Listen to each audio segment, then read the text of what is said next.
Hello everyone, आप सभी लोगों का स्वागत है टीचिंग परीक्षा के आज के इस वीडियो में, जिसके अंदर में फ्रेंड्स हम लोग एक बहुत ही इंपॉर्टेंट वाला क्वेश्चन करने वाले हैं। एक इंपॉर्टेंट सेशन हम लोग करेंगे जिसके अंदर में बहुत सारे इंपॉर्टेंट क्वेश्चन रहेंगे। आप लोगों को बता दूं फ्रेंड्स कि पॉलिटी के टॉप 100 क्वेश्चंस को हम लोग यहां पर में डिस्कस करने वाले हैं। डिफरेंट एग्जाम्स के अंदर में ये क्वेश्चंस पूछे गए हैं। अगर आप लोगों ने ये पूरा सेशन देख लिया तो आप लोगों के लिए पॉलिटी बहुत ज्यादा आसान हो जाएगा। मैं आपको बता दूं फ्रेंड्स कि डायरेक्ट क्वेश्चन आपको एग्जाम के अंदर में देखने के लिए मिलने वाले हैं।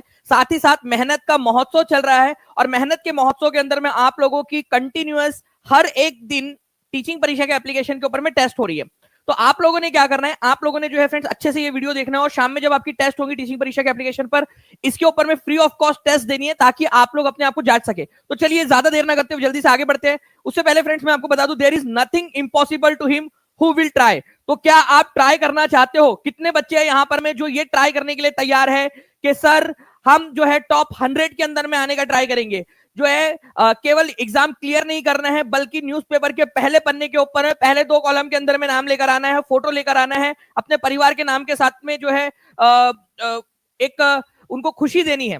ठीक है, जल्दी से हाथ ऊपर करके बता देंगे। और यहां पर मैं एक चीज देख पा रहा हूं फ्रेंड्स, आप लोगों का उत्साह देखते ही बन रहा है। 2000 से ज्यादा लाइक आप लोगों ने कर दी है जैसे ही हमने सेशन स्टार्ट किया है। तो चलिए, जितने भी बच्चे जिन्होंने सेशन लाइक कर दिया है वो जल्दी जल्दी से हाथ ऊपर करके बता देंगे कि जी सर लाइक डन। ठीक है, और जहां भी शेयर कर सकते हो शेयर कर दीजिए फ्रेंड्स इस सेशन को, टेलीग्राम, फेसबुक, व्हाट्सएप, इंस्टाग्राम। ठीक है, और आपके जो कॉलेज की ग्रुप्स है उनके अंदर में भी शेयर कर दीजिए ताकि जल्दी जल्दी से हम लोग मोटिवेट होकर ऐसे ही बहुत सारे क्वेश्चंस को सॉल्व कर सके। चलिए नाउ फ्रेंड्स, पहला क्वेश्चन आप लोगों की स्क्रीन के ऊपर में ये रहा। ठीक है, आप लोगों को अपना स्कोर बताते रहना है। थोड़ी थोड़ी देर में मैं पूछता रहूंगा कितना स्कोर हुआ है। मानव अधिकार दिवस प्रतिवर्ष कब मनाया जाता है? बहुत ही इंपॉर्टेंट क्वेश्चन है, इसको सुपर डुपर इंपॉर्टेंट मार्क करिए फ्रेंड्स। ठीक है, क्योंकि मैं यहाँ पर मैं आप लोगों को ये भी बता दूंगा कि क्यों मनाया जाता है मानव अधिकार दिवस। ठीक है, तो मानव अधिकार दिवस जो है फ्रेंड्स हर साल मनाया जाता है 10 दिसंबर। ठीक है, क्योंकि 10 दिसंबर 1948 को जो है फ्रेंड्स क्या हुआ था? Universal declaration of human rights. ठीक है, मानव अधिकारों की सार्वभौम घोषणा हुई थी। ठीक है, ये क्या है? इसके अंदर में जो है फ्रेंड्स यूनाइटेड नेशंस ने एक रिजोल्यूशन जो पास किया था उसको लागू किया गया था, जिसके अंदर में ये कहा गया कि हर एक इंसान को जन्मजात कुछ अधिकार होते हैं। ठीक है, तो इंसानों के अधिकारों की घोषणा की गई थी इस दिन। इसी वजह से जो है ह्यूमन राइट्स डे 10 दिसंबर को मनाया जाता है, क्योंकि 10 दिसंबर 1948 को, ठीक है, ये घोषणा की गई थी। तो बहुत इंपॉर्टेंट है। Universal declaration of human rights, मानव अधिकारों की सार्वभौम घोषणा कब हुई थी? जल्दी से लिखिए आप लोग, कौन सा साल था जिस साल ये हुई थी? और इसी वजह से 10 दिसंबर को हम लोग क्या करते हैं? मानव अधिकार दिवस मनाते हैं।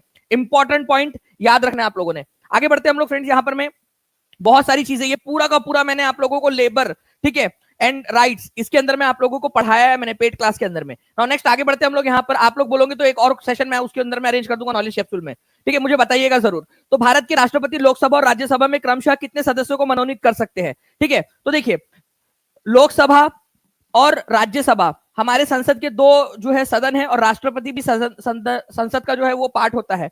तो राष्ट्रपति लोकसभा में कितने सदस्यों को मनोनीत कर सकता है? ठीक है, और राज्यसभा में कितने?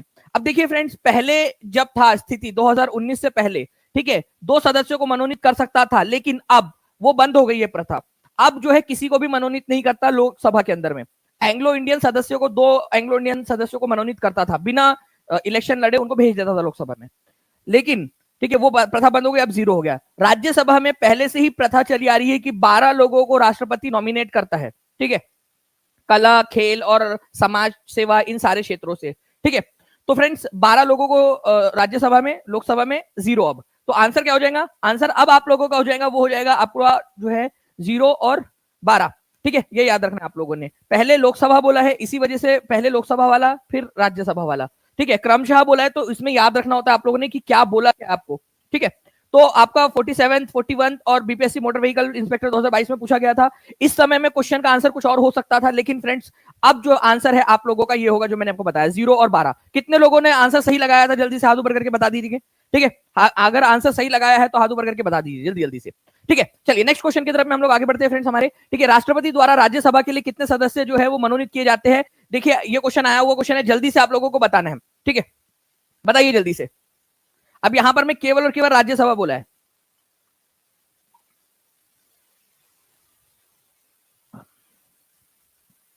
तो यहां पर मैं केवल और केवल राज्यसभा बोला है फ्रेंड्स, तो आप लोगों ने याद रखना है, ठीक है, 2, 12, 1/3 एक सदस्य, तो 12 सदस्य जो है मनोनीत किए जाते हैं, ये याद रखना था आप लोगों ने, ठीक है, 12 सदस्यों को मनोनीत करता है। इंपॉर्टेंट है, एग्जाम के अंदर में आप लोगों से पूछ सकते हैं। अब देखिए फ्रेंड्स, यहां पर एक और क्वेश्चन आप लोगों का बीपीएससी हेडमास्टर के एग्जाम में आया हुआ क्वेश्चन, इसमें क्या बोला गया, संविधान सभा के संबंध में निम्नलिखित में से कौन सा कथन सत्य है, कौन सा कथन सत्य है, यह वयस्क मताधिकार पर आधारित नहीं थी, ठीक है। संविधान सभा, आपको पता है फ्रेंड, संविधान सभा का जो इलेक्शन है ये जून और जुलाई जो है, ठीक है, 1946 इसमें हुआ था, और फर्स्ट मीटिंग जो थी, फर्स्ट बैठक, ये इसकी हुई थी दिसंबर 1946 में, ठीक है, ओके। नाउ अब देखिए फ्रेंड्स, यहां पर मैं अगर हम लोग बात करेंगे कि यह वयस्क मताधिकार पर आधारित नहीं थी, वयस्क मताधिकार का मतलब जनता ने वोट किया हो, ठीक है, जनता के द्वारा वोट, तो जनता ने वोट नहीं किया था इसमें, जनता के द्वारा जो चुने गए लोग थे उस समय में, जो अलग अलग विधानसभाएं थी, ठीक है, उनके ऊपर में जो है उन लोगों के द्वारा चुना गया था, तो ये वयस्क मताधिकार पर आधारित नहीं था बोल रहा है, मतलब ये पॉइंट सही है आपका, ठीक है। वयस्क मताधिकार का मतलब होता है जैसे आज हमारे देश के अंदर में आप लोग खुद जाकर चुनते हो, ठीक है, अपने आपको आपके विधायक को चुनना है तो आप जाके चुनते हो ना, वोट देते हो आप लोग। संविधान सभा का चुनाव ऐसे नहीं हुआ था, संविधान सभा का चुनाव जो है उस समय में जो अलग अलग विधानसभाएं थी उनके सदस्यों ने चुनाव वोट दिया था, ना कि पूरी जनता ने, क्योंकि उस समय उतना समय नहीं था और उतने रिसोर्सेस नहीं थे कि जनता के द्वारा चुनाव करवाया जा सके। यह प्रत्यक्ष मतदान का फल थी। देखिए, प्रत्यक्ष मतदान का मतलब होता है डायरेक्ट, जब वयस्क मताधिकार जनता ने वोट दिया तब उसको बोला जाता है प्रत्यक्ष मतदान, डायरेक्ट, ठीक है, डायरेक्ट वोटिंग। तो डायरेक्ट वोटिंग तो हुई नहीं थी, ठीक है, इनडायरेक्ट हुई थी, जनता के चुने हुए लोगों ने वोट दिया था, तो ये गलत है, ठीक है, ये गलत है।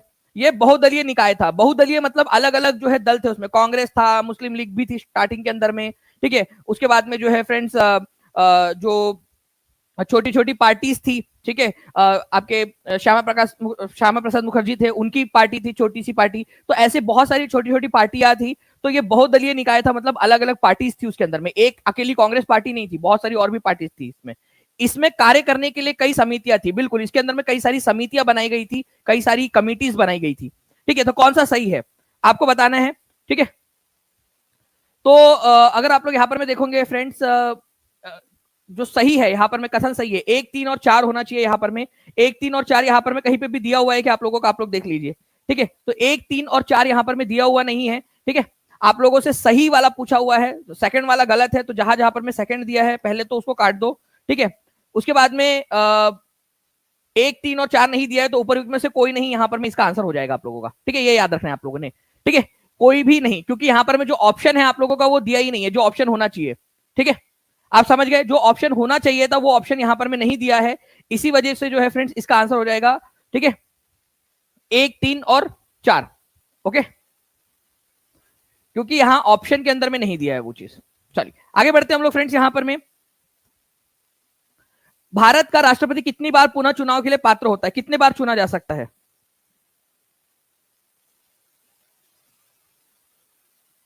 बताएंगे जल्दी जल्दी से आंसर आप लोग।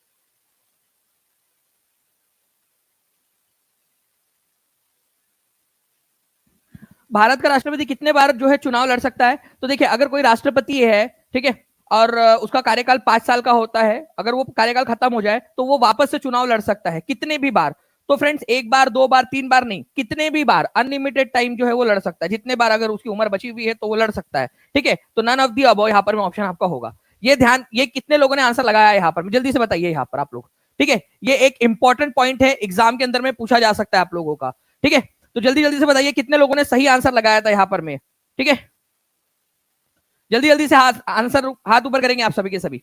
ओके, तो भारत का राष्ट्रपति कितनी बार पुनः चुनाव के लिए पात्र होता है, ठीक है, तो कई बार होता है, ठीक है, कोई सीमा नहीं है, तो आंसर हो जाएगा कोई, ठीक है, सीमा नहीं है, कोई सीमा नहीं है उसके ऊपर में, कितने भी बार लड़ सकता है, अनलिमिटेड टाइम लड़ सकता है, तो आंसर यहाँ पर में अनलिमिटेड टाइम दिया नहीं है, इसी वजह से आंसर इसका उपयुक्त में से एक से अधिक नहीं होगा, उपयुक्त में से कोई नहीं होगा, कई सारे लोग उपयुक्त में से एक से अधिक लगा देंगे, 1 बार 2 बार 3 बार नहीं, उपयुक्त में से कोई नहीं, क्योंकि आंसर डायरेक्ट होना चाहिए कि कोई सीमा नहीं है, ऐसा आंसर होना चाहिए।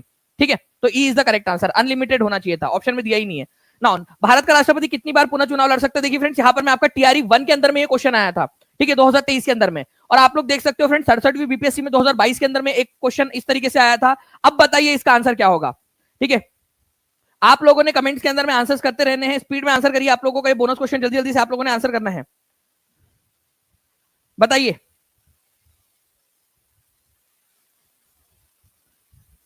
आंसर करिए जल्दी जल्दी से। तो भारत का राष्ट्रपति जो है फ्रेंड्स, आप लोगों ने याद रखना है कितनी भी बार, ठीक है, अनलिमिटेड टाइम जो है वो चुनाव लड़ सकता है। ठीक है, आज तक ऐसा कौन से राष्ट्रपति है जो एक से ज्यादा बार राष्ट्रपति बने हैं? ठीक है, जल्दी से ये भी बात आप कमेंट करके बता देंगे। नाउ तो आप देखिए फ्रेंड्स, यहां पर मैं मिनिमम एज जो है राष्ट्रपति की 35 साल होनी चाहिए, मैक्सिमम एज कुछ भी नहीं है, तो मतलब जितने साल जिंदा है, ठीक है, वो जी रहा है तो राष्ट्रपति का चुनाव लड़ सकता है।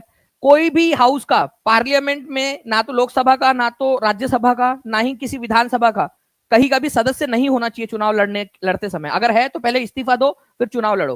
ठीक है, लेकिन हाँ, एक चीज कंपलसरी है, लोकसभा का चुनाव लड़ने के लिए जो क्वालिफिकेशन चाहिए होती है वो उसके पास होनी चाहिए। अगर कल जाके लोकसभा के चुनाव के लिए ये शर्त लगा दी जाए कि 10वीं पास होना जरूरी है, तो ऑटोमेटिकली वो शर्त किस पे लग जाएंगी? राष्ट्रपति के लिए भी लग जाएगी। लोकसभा का सदस्य नहीं होना है उसने, लोकसभा का सदस्य बनने के लिए जो शर्तें चाहिए वो शर्त उसके पास होनी चाहिए। ठीक है, कल जाके लोकसभा के सदस्य बनने के लिए ये शर्त लग गई कि 2 से ज्यादा बच्चे नहीं होने चाहिए, ठीक है, तो ऑटोमेटिकली वो शर्त जो है वो राष्ट्रपति के पास में भी लग जाएंगी। ठीक है, ये याद रखना है आप लोगों ने। अगर लोकसभा का सदस्य बनने के लिए ये शर्त लग गई कि आपके घर में टॉयलेट होना चाहिए, ठीक है, तभी आप लोकसभा का चुनाव लड़ सकते हो, तो ऑटोमेटिकली वो शर्त राष्ट्रपति के चुनाव के लिए भी लग जाएंगी। ठीक है, और ये जो 2 शर्तें मैंने लास्ट में आपको बताई ना, ये पंचायत के अंदर में ऐसे 2 राज्य है जहां पर मैं पंचायत का चुनाव लड़ने के लिए ये 2 शर्तें हैं। मैं अभी आपको वो क्वेश्चन कराऊंगा, तो स्टे ट्यून्ड, आखिरी तक देखिए आप लोग। ठीक है, 2 राज्य ऐसे हैं भारत के अंदर में जहां पर मैं पंचायत का चुनाव लड़ने के लिए एजुकेशन क्वालिफिकेशन भी लगता है। ठीक है, तो देखिए, लोकसभा का सदस्य बनने के लिए जो चाहिए होती है वो होना चाहिए उसके पास में, लोकसभा का सदस्य बनने के लिए जो क्वालिफिकेशन। शपथ कौन दिलाता है? चीफ जस्टिस ऑफ इंडिया दिलाता है। 5 साल का कार्यकाल होता है। कब से स्टार्ट होता है? पहले दिन से, जब से वो पहले दिन अपनी शपथ लेगा, पहले दिन ऑफिस के अंदर में जाएगा, तब से उसका 5 साल स्टार्ट होता है। ठीक है, नाउ अब देखिए फ्रेंड, निम्नलिखित में से किसकी नियुक्ति भारत के राष्ट्रपति द्वारा की जाती है? इनमें से कौन है जिसकी नियुक्ति भारत के राष्ट्रपति करते हैं? 5 में से 5 कितने लोगों के आए? 5 में से 4, 5 में से 3, जल्दी बताएंगे आप लोग। देखिए फ्रेंड्स, अगर हम लोग बात करेंगे कि भारत के राष्ट्रपति की नियुक्ति कौन करता है, तो भारत के राष्ट्रपति किन किन लोगों को शपथ दिलाते हैं या अपॉइंटमेंट करते हैं? तो भारत के राष्ट्रपति चीफ जस्टिस ऑफ इंडिया जो है इनकी नियुक्ति करते हैं। हाई कोर्ट के जो जजेस है इनकी नियुक्ति करते हैं। इलेक्शन कमिश्नर जो होते हैं राज्य के, उनकी नियुक्ति गवर्नर करता है। ठीक है, गवर्नर जो राज्यपाल होता है वो करता है, राज्य निर्वाचन आयुक्त के। हाँ, भारत के निर्वाचन आयुक्त जो होते हैं उनकी नियुक्ति राष्ट्रपति करेगा, लेकिन राज्य निर्वाचन आयुक्त के जो नियुक्तियां है वो वहां का राज्यपाल करता है। ठीक है, राज्यपाल, ये याद रखना है आप लोगों ने। तो सी नहीं होगा, लेकिन यहां पर मैं पहले 2 तो हो गए ना। ठीक है, तो answer more than one of the above हो जाएगा कि किसकी नियुक्ति राष्ट्रपति करता है बोला है ना, तो इसी वजह से डी होगा। अगर नहीं करता बोला होता तो सी आंसर होता, तो आंसर डी है इसका। ठीक है, समझ में आ गया आप लोगों को? चलिए आगे बढ़ते हैं हम लोग यहाँ पर मैं नेक्स्ट क्वेश्चन की तरफ में। ओके, इवन जो है फ्रेंड्स, प्रधानमंत्री की नियुक्ति कौन करता है? अगर ये क्वेश्चन आ जाए आप लोगों से, प्रधानमंत्री की नियुक्ति कौन करता है? ये भी बहुत इंपॉर्टेंट क्वेश्चन है। प्रधानमंत्री की नियुक्ति राष्ट्रपति करते हैं। अब आप लोग सोचोगे कि लेकिन सर, वाराणसी वाले लोग ये सोच सकते हैं, कोई है यहाँ पर में वाराणसी से, ठीक है, या कोई उनके नाना ताया चाचा कोई रहते हो वाराणसी में, तो हाँ, वो लोग बोल सकते हैं कि हम तो सोच रहे थे कि यार वाराणसी हम लोगों ने चुना है, लेकिन फ्रेंड्स आपने एक सांसद को चुना है। वाराणसी से अगर कोई है या आपका कोई भी रिश्तेदार वहां पर में रहता है, तो वाराणसी के जो लोग हैं जहां से हमारे भारत के प्रधानमंत्री अभी फिलहाल में जो है वो चुनकर जाते हैं, वो सांसद बनते हैं, लोकसभा के सदस्य बन के चुनकर जाते हैं। केवल साधारण जैसे बाकी के लोग हैं वैसे ही वो सांसद बन के जाते हैं। उनमें से किसी एक को, जितने सांसद चुने गए उनमें से किसी एक को राष्ट्रपति प्रधानमंत्री के तौर पर अपॉइंट करते हैं। तो प्रधानमंत्री की अपॉइंटमेंट राष्ट्रपति ने की है। वाराणसी के लोगों ने केवल और केवल अपना एमपी चुना है, मेंबर ऑफ पार्लियामेंट चुना है, ये याद रखना है आप लोगों ने। ठीक है, चलिए आगे बढ़ते हैं हम लोग फ्रेंड्स यहां पर में। तो प्रधानमंत्री और उनके मंत्रिपरिषद की काउंसिल एडवाइस पर राष्ट्रपति गवर्नर्स की अपॉइंटमेंट करते हैं। जो भारत का जो इलेक्शन कमिश्नर है उनकी अपॉइंटमेंट करते हैं। ठीक है, फाइनेंस कमीशन के मेंबर और उनके अध्यक्ष की नियुक्ति करते हैं। यूपीएससी के अध्यक्ष की, अटॉर्नी जनरल की, सीएजी की, ये सारे नियुक्तियां जो है राष्ट्रपति के द्वारा की जाती है। ठीक है, चलिए जल्दी जल्दी से सेशन को लाइक एंड शेयर भी करते रहेंगे फ्रेंड। जितने भी लोग देख रहे हैं, जिन्होंने सेशन को ऑलरेडी लाइक कर दिया वो लोग एक बार हाथ ऊपर करके बता भी देंगे। ठीक है, चलिए आगे बढ़ते हैं हम लोग यहाँ पर मैं नेक्स्ट क्वेश्चन की तरफ में। एक इंपॉर्टेंट क्वेश्चन 7वें नंबर का, आप बताइए कि कौन सी चीज हमने कहां से ली है। ठीक है, अगर आप लोग यहां पर में देखोगे फ्रेंड्स कि हम लोगों ने concurrent list, rule of law, directive principle, process established law, मैंने ये सारा का सारा आपको पेड क्लास के अंदर में पढ़ाया है, एक एक चीज। और डिफरेंट जो है फ्रेंड्स आपको एग्जांपल्स देकर, क्वेश्चंस, मल्टीपल क्वेश्चंस के थ्रू पढ़ाया है, बार बार रिवीजन करके आपको पढ़ाया है मैंने। ठीक है, जो बच्चा पेड क्लास के अंदर में बढ़िया तरीके से रिवीजन करेगा वो बहुत आगे बढ़ जाएगा, क्योंकि मैंने हर एक चीज ये आपको पढ़ाई हुई है। ठीक है, तो कॉन्करेंट लिस्ट जो है आपको बार बार मैंने बताया है कि कॉन्करेंट लिस्ट हमने ली है ऑस्ट्रेलिया के संविधान से। कॉन्करेंट लिस्ट का या समवर्ती सूची का मतलब होता है एक ऐसी सूची जिसमें केंद्र सरकार और राज्य सरकार दोनों कानून बना सकती है। ठीक है, तो एक ही जोड़ी जो है फ्रेंड्स ये 4 के साथ लगनी है, एक ही जोड़ी 4 के साथ में, तो ये ऑप्शन एलिमिनेट हो गए, एक ही बचा है। ठीक है, रूल ऑफ लॉ। ठीक है, रूल ऑफ लॉ जो है फ्रेंड्स की मतलब कानून का शासन होगा। ठीक है, ये हम लोगों ने जो है ब्रिटेन के संविधान से लिया हुआ है, रूल ऑफ लॉ, कानून का शासन रहेगा। ठीक है, तो बी की जोड़ी जो है वो 3 के साथ लगने वाली है। Okay, directive principle of state policy. ठीक है, directive principle of state policy जो है ये हमने आयरलैंड के संविधान से लिया, डीपीएसपी, तो सी की जोड़ी 2 के साथ लगी हुई है। अब देखिए ये है प्रोसेस एस्टेब्लिश्ड बाय लॉ, मैंने आपको ना इसका पूरा एग्जांपल के साथ में पढ़ाया था पिट क्लास में, फिर से बता देता हूं एक example. Process established by law, विधि द्वारा स्थापित प्रक्रिया, कि अगर कोई भी प्रक्रिया आपको अपनानी है तो उसके लिए कानून बनाना पड़ेगा। ऐसा नहीं कि अपने मन मर्जी से जो है आपने कोई प्रक्रिया बना दी, मतलब अगर कोई आपको प्रोसेस एस्टेब्लिश करनी है भारत के अंदर में तो उसके लिए कानून होना चाहिए। तो हमेशा कोई भी प्रोसेस आप बना रहे हो भारत के अंदर में उसका कानून होना चाहिए।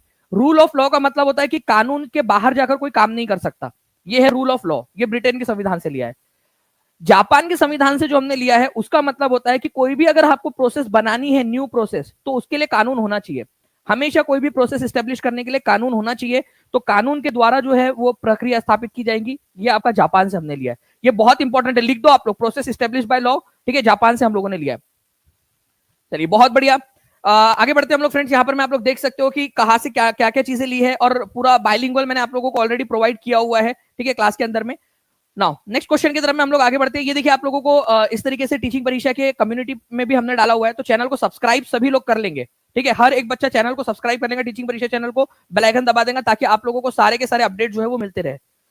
Now which article is related with the Indian election commission. ठीक है, बताइए जल्दी से, भारत के चुनाव निर्वाचन आयोग से, भारतीय निर्वाचन आयोग से, ठीक है, कौन सा आर्टिकल संबंधित है। तो देखिए फ्रेंड्स, भारत के अंदर में एक निर्वाचन आयोग होगा, निर्वाचन आयोग, इसकी स्थापना की गई थी 24 जनवरी। ठीक है, 25 जनवरी, ठीक है, 25 जनवरी 1900, ठीक है, 50 में, 25 जनवरी 1950 को इसकी स्थापना की गई थी। आर्टिकल जो है इसका है 324। इसमें बोला गया है कि भारत के अंदर में एक चुनाव आयोग होगा जो लोकसभा का चुनाव कराएगा, राज्यसभा का चुनाव कराएगा, विधानसभा का चुनाव कराएगा, अगर किसी राज्य में विधान परिषद है तो उसका चुनाव कराएगा, राष्ट्रपति का चुनाव कराएगा, ठीक है, और उपराष्ट्रपति का चुनाव कराएगा। तो ये जिम्मेदारियां किसकी है, ठीक है, इंडियन इलेक्शन कमीशन जो है उसकी। तो election commission of India, ECI. और जो राज्य के अंदर में जो छोटे मोटे चुनाव होते हैं, पंचायत के, म्युनिसिपैलिटी के, वो राज्य चुनाव आयोग करवाता है। दोनों में ये डिफरेंस है।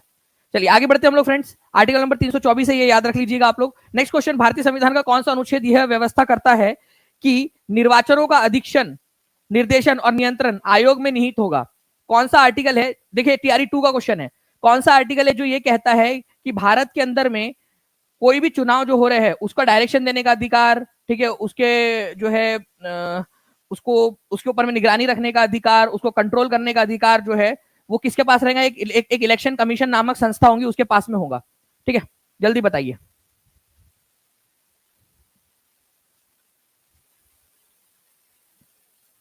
तो एक इलेक्शन कमीशन नाम की संस्था होगी और उसके पास में ये सारे अधिकार होंगे। ये बात आर्टिकल नंबर 324 में कही गई है।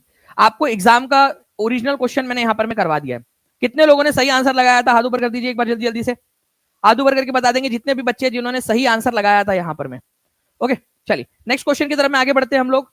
और हम लोग जो है फ्रेंड 3000 लाइक्स के बहुत ज्यादा पास में है। जल्दी जल्दी से मैं रिक्वेस्ट करूंगा कि हर एक बच्चा सेशन को लाइक एंड शेयर जरूर करता रहे, ताकि हम ऐसे ही बहुत सारे क्वेश्चंस आप लोगों के लिए करवाते रहे। Now bill which exclusively contain provision for imposition and abolition of taxes. देखिए अगर कोई बिल है, कोई कानून लाया गया जिसके अंदर में टैक्स की बात की जा रही है, टैक्स लगाना है, ठीक है, या टैक्स हटाना है, तो फ्रेंड्स अगर वो टैक्स की बात कहीं पे भी की जा रही है, छोटा सा भी अगर टैक्स की बात आ गई उसके अंदर में कि टैक्स लगाना है या हटाना है, तो वो टैक्स वाली अगर चीज आ गई उसके अंदर में, तो टैक्स वाले बिल को मनी बिल के रूप में माना जाता है। ठीक है, उसको धन विधेयक बोला जाता है आर्टिकल नंबर 110 के तहत। ठीक है, ये याद रख लीजिएगा आप लोग, मनी बिल। और मनी बिल, अगर कोई बिल मनी बिल कहला दिया गया, उसको बोल दिया गया कि ये मनी बिल है, और मनी बिल है या नहीं है, ठीक है, ओके, कोई बिल मनी बिल है या नहीं है, ये डिसाइड करने का अधिकार किसके पास होता है? लोकसभा के स्पीकर के पास में। ये भी एक इंपॉर्टेंट पॉइंट है, आपको बता रहा हूं मैं। लोकसभा का स्पीकर ये सर्टिफिकेट देता है कि कोई बिल मनी बिल है या नहीं है। अगर उसके अंदर में टैक्स से रिलेटेड कोई बात की गई है तो उसको मनी बिल माना जाएगा। ओके, हाँ, लेकिन अगर उसमें टैक्स के रिलेटेड और भी कुछ और भी चीजें डाल दी गई, ठीक है, तो फिर वो मनी बिल नहीं रह जाता, वो फाइनेंस बिल बन जाता है। उसके बारे में भी आगे मैं बताऊंगा आप लोगों को। ठीक है, तो धन विधेयक जो है फ्रेंड्स, ये आप लोगों ने याद रखना है। इसमें टैक्स लगाना या घटाना, इसके बारे में बात होती है। और इसके अंदर में क्या होता है, लोकसभा के पास में ज्यादा पावर हो जाते हैं।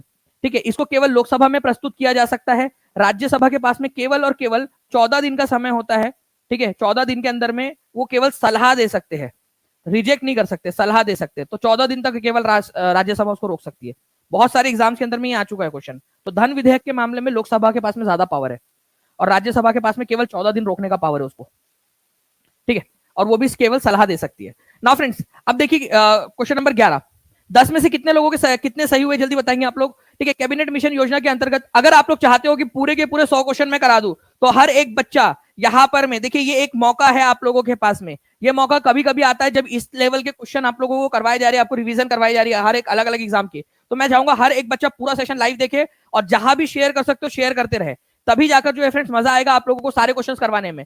तो हर एक बच्चा जल्दी से यहाँ पर में एक ले लीजिए, एक प्रतिज्ञा कि आप लोग पूरा का पूरा सेशन देखकर जहां भी सेशन को शेयर कर सकते शेयर करते रहेंगे, सेशन को लाइक करते रहेंगे। आप हर कोई बच्चा कमेंट भी करते रहना, ये मौका बार बार नहीं आएगा आप लोगों के पास में। कैबिनेट मिशन योजना के अंतर्गत संविधान निर्मात्री जो सभा थी, ठीक है, आप लोगों को बताना है कि प्रत्येक प्रांत में जो सदस्य थे, ठीक है, उनको किस आधार पर कितने जनसंख्या के अनुपात पे चुना गया था। तो आपको बता दूं फ्रेंड्स कि ओरिजिनली जो संविधान सभा बनी थी उसमें 389 सदस्य थे। बाद में बंटवारे के बाद में केवल 299 रह गए हमारे भारत में। ठीक है, संविधान सभा में। तो हर जो है, मैं आपको बता दूं 10 लाख, ठीक है, हर 10 लाख जो जनसंख्या थी उनके ऊपर में एक सदस्य निर्धारित किया गया था। ठीक है, तो हर एक सदस्य कितने लोगों का प्रतिनिधित्व कर रहा था, कितनी जनसंख्या का प्रतिनिधित्व कर रहा था? ठीक है, 10 लाख लोगों का प्रतिनिधित्व कर रहा था। ऐसा मतलब उन्होंने पूरा प्लान जो था वो बनाया था कि इतने कितने लोग होने चाहिए। तो मतलब उस समय में अविभाजित भारत जो था उसमें करीब करीब जो है फ्रेंड्स 38 करोड़ के करीब जनसंख्या थी। ठीक है, ये हम मोटा मोटी मान सकते हैं यहाँ पर में हमारे भारत के अंदर में। ओके, तो ये आप लोगों ने थोड़ा सा ध्यान रखना था फ्रेंड्स। ओके, चलिए, तो 10 लाख लोगों का प्रतिनिधित्व कर रहा था हर एक व्यक्ति। ठीक है, हर एक व्यक्ति जो लोकसभा के जो संविधान सभा के अंदर में था। ओके, तो आप लोगों को बता दूं कि संविधान सभा जो है वो किसके रिकमेंडेशन पर बनाई गई थी। यहां पर में क्वेश्चन आ गया आप लोगों का, कैबिनेट मिशन। ठीक है, कैबिनेट मिशन योजना जो थी 1946 में भारत आई थी, इसके रिकमेंडेशन के आधार पर हमारे भारत में संविधान सभा बनाई गई थी। ये भी क्वेश्चन बन जाता है आप लोगों का। ठीक है, नाउ नेक्स्ट क्वेश्चन की तरफ मैं आगे बढ़ने से पहले मैं आपको बता दूं फ्रेंड्स कि जो हमारी संविधान सभा थी उसमें जब चुनाव हुए थे तो 208 सदस्य कांग्रेस के थे। ठीक है, 73 सदस्य मुस्लिम लीग के थे। ठीक है, छोटी मोटी जो पार्टीज थी उनके 8 सदस्य थे, और इंडिपेंडेंट मतलब जो बिना किसी पार्टी के चुनाव के इंडिपेंडेंट रूप से चुनकर आए थे वो 7 सदस्य थे। ठीक है, तो ये याद रखना आप लोगों ने। तो ये हो गए आप लोगों के टोटल ऐसे लोग जो के चुनकर आए हैं। ठीक है, तो 292 जो सदस्य थे वो चुनकर आए थे। 4 सदस्य जो है वो मनोनीत किए गए थे जो ब्रिटिश कमिश्नर्स थे उनके द्वारा।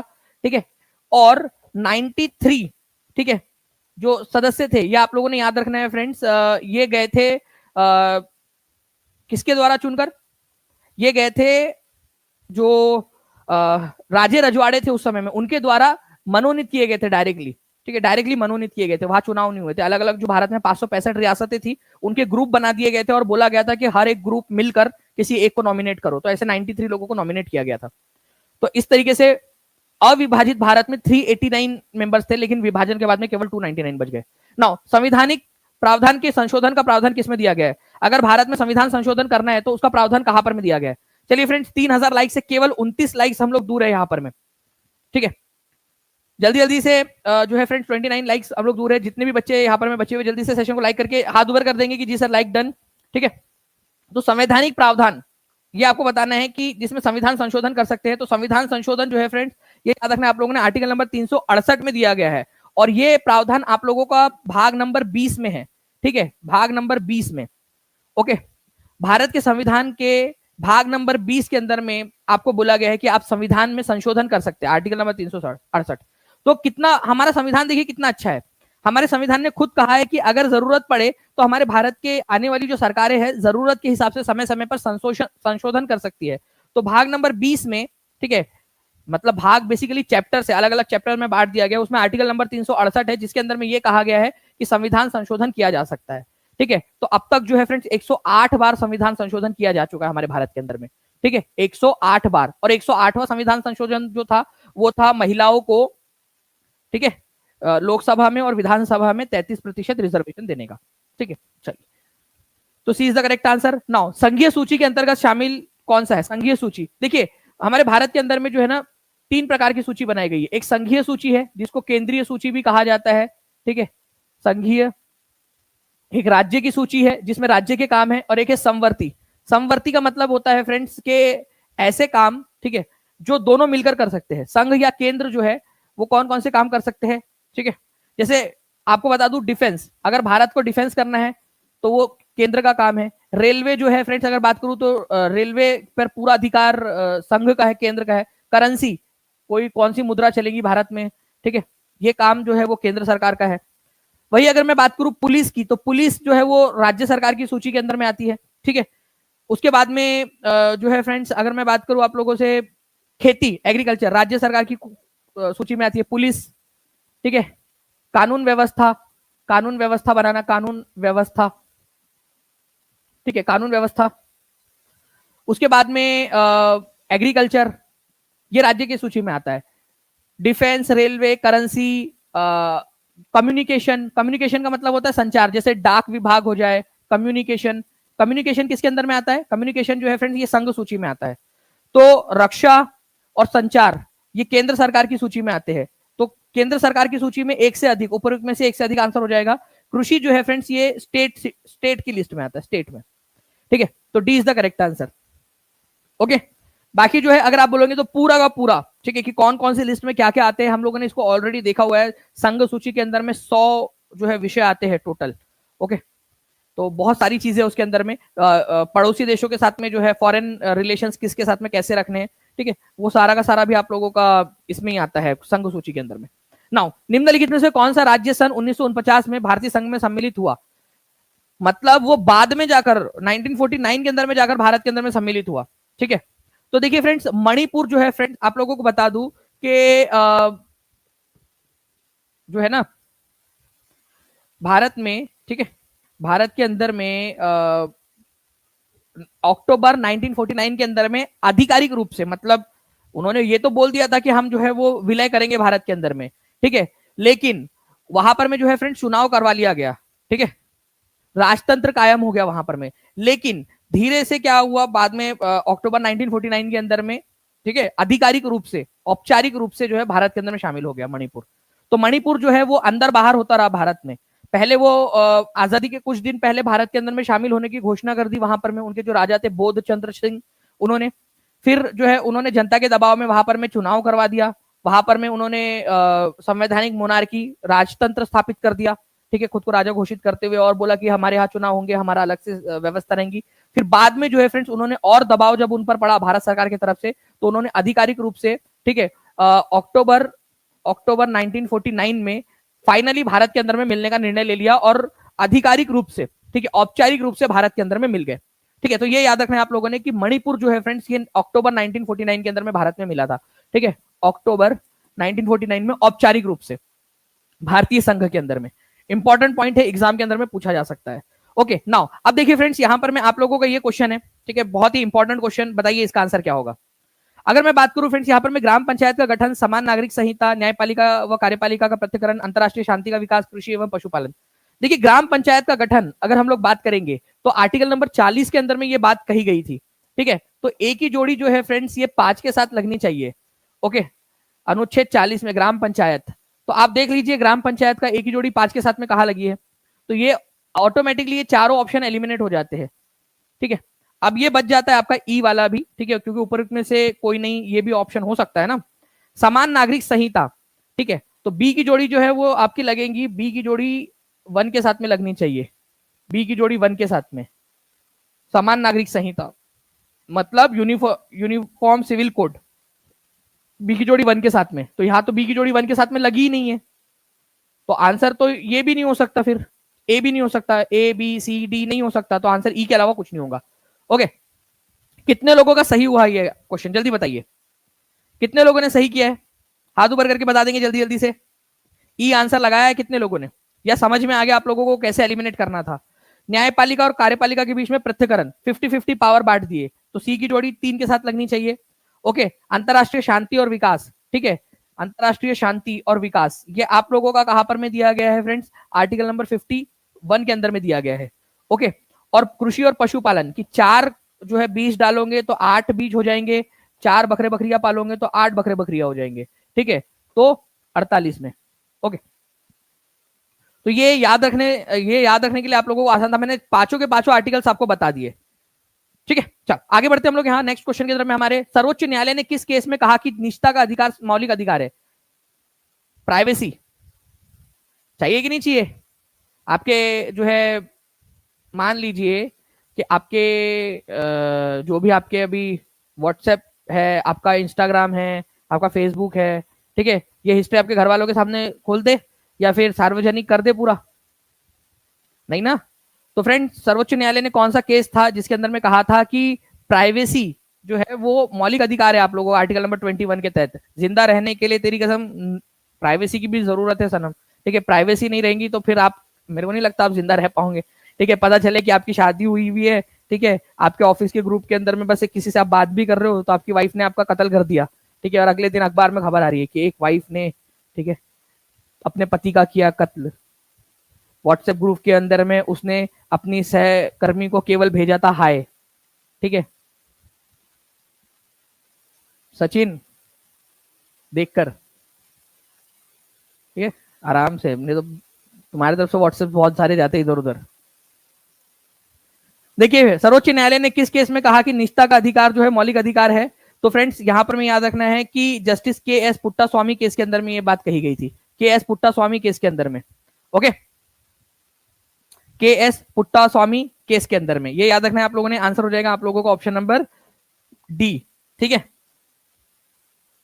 वैसे आजकल आप लोगों को लग नहीं रहा कि यार अब 2 चॉइस रह गई है लड़कों के पास में, कितने लड़के हैं यहाँ पर में, ठीक है, 2 चॉइस रह गई है आप लोगों के पास में, मतलब आपको चुनना है कि आपको, मतलब मेघालय जाकर आप मरना चाहते हो, या आप जो है अपने घर की नीली टंकी के अंदर में आपको जो है वो सीमेंट डाल के आपको भर दिया जाए, क्योंकि जब लव मैरिज हुई तो उस लड़की ने उसको टंकी में डाल के सीमेंट भर दिया उसके अंदर में, ठीक है, टंकी में डाल दिया, और जब अरेंज मैरिज हुई तो मेघालय जाकर मार दिया, तो बीच का रास्ता बचता क्या है, मतलब ये चुनना है कि कहाँ मरना कहाँ पर में करके बेसिकली, ठीक है, कहाँ जाके मरेंगे। ओके, तो अभी फिलहाल में मतलब चुन नहीं पा रहे कि मतलब कहाँ पर में जाना मरना है, तो मैं कभी कभी सोचते कि यार मेघालय जाकर मरे क्या, वहां पर में चलो कम से कम एक बार वादियां देखकर मरेंगे, फिर लोग सोचते कि यार इतना दूर जाकर कौन मरेगा, ठीक है, पास में ही मर जाए तो अच्छा है, तो कम से कम घर के पास में ही रहेंगे, तो मतलब वो डिसाइड करने का बचा हुआ है अभी बहुत सारे लड़कों का, ठीक है। चलिए आगे बढ़ते हैं हम लोग फ्रेंड्स, यहाँ पर में how much majority is required for constitutional amendment to create new state, ठीक है।